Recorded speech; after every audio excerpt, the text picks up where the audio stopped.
Our book today is The 31-Day Food Revolution, Heal Your Body, Feel Great, and Transform Your World by Ocean Robbins, with a foreword by Joel Fuhrman, MD. This is from the introduction.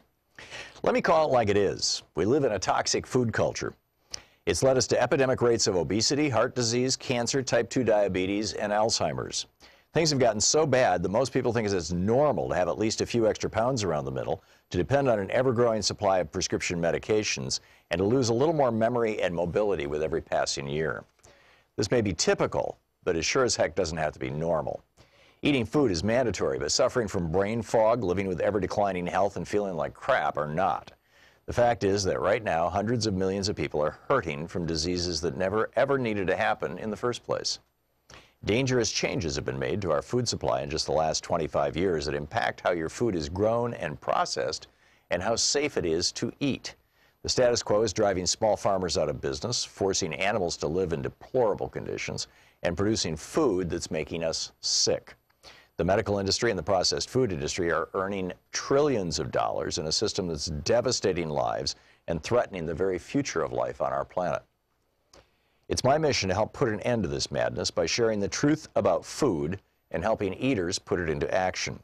That's why I founded the 500,000-plus member Food Revolution Network, and it's why I wrote the book you now hold in your hands.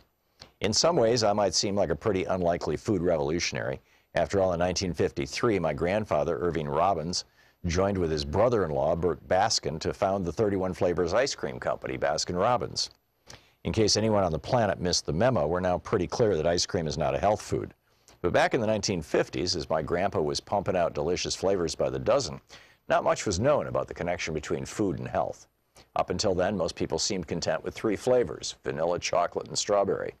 My grandfather was a consummate entrepreneur, and he set his heart on offering consumers many more options, 31 to be exact, one for each day of the month. My dad, John, grew up with an ice cream cone-shaped swimming pool. Sometimes he even ate ice cream for breakfast. He was groomed from early childhood to one day run the family company. My dad's youthful innovations included Jamocha Almond Fudge, one of our company's most iconic flavors to this day, and the rollout to all the stores of the famous pink spoons that enabled customers to enjoy free samples. But in 1967, my grandpa's brother-in-law and business partner, Bert Baskin, became very ill. His doctors informed him he was dying of heart disease.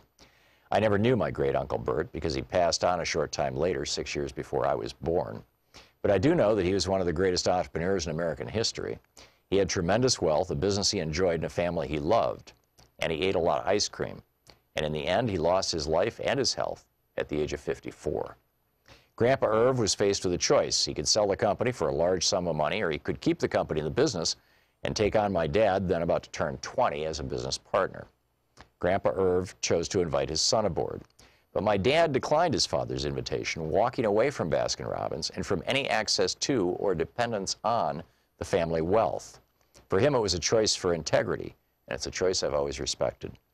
My dad had seen ice cream bring smiles to a lot of people, but he also knew that unhealthy foods could fuel devastating consequences, and he didn't want to spend his life selling a product that might contribute to more people suffering and dying before their time.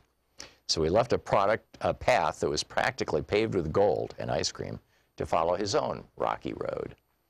My dad had suffered from polio as a child and grew up frequently fatigued and ill.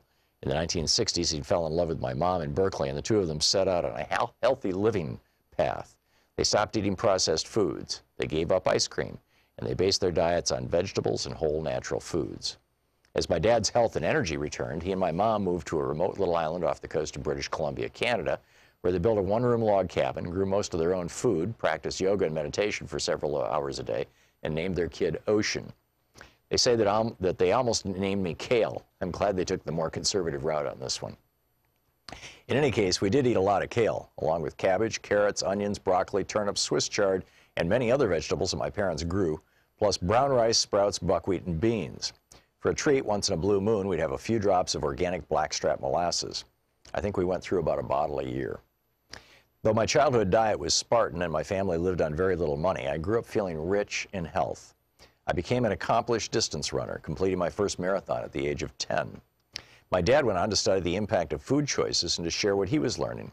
His landmark bestsellers, including Diet for a New America, inspired millions of people and helped to galvanize the modern health food movement.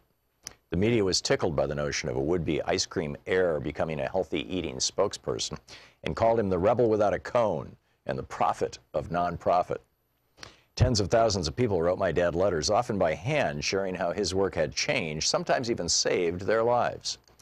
One of the lives his work impacted, as fate would have it, was that of my own grandpa Irv. Now, my grandpa had been pretty mad when my dad walked away from the ice cream company. He and my dad went years without speaking. But then something remarkable happened. In 1989, Grandpa Irv, then in his early 70s, was suffering from diabetes, heart disease, and weight problems. He'd always eaten the modern diet with a double scoop of ice cream on top. His cardiologist told him he didn't have long to live unless he changed his diet. And then the good doctor handed him a copy of my dad's book, the book 31 Day Food Revolution by Ocean Robbins.